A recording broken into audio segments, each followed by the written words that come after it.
یہ ایک بہت ہی گھنا سا جنگل تھا۔ اس جنگل میں ایک درخت پر ٹونی نام کی چڑیا رہا کرتی تھی۔ یہ چڑیا بہت ہی سمجھدار تھی۔ اس کے پاس ہمیشہ ہر مشکل کا حل ہوا کرتا تھا۔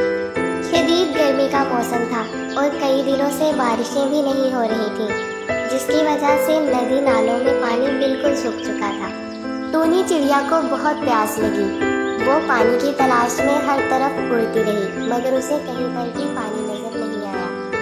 بہت زیادہ گھومنے اور اڑنے کی وجہ سے ٹونی چڑیا کی پیاس اور بھی بڑھ گئی تھی، مگر اسے کہیں پر بھی پانی نہیں مل رہا تھا۔ وہ ایک درخت پر بیٹھ کر اللہ تعالیٰ سے دعا کرنے لگی۔ دعا مانگنے کے بعد وہ ایک دفعہ پھر پورے یقین کے ساتھ پانی کی تلاش میں نکل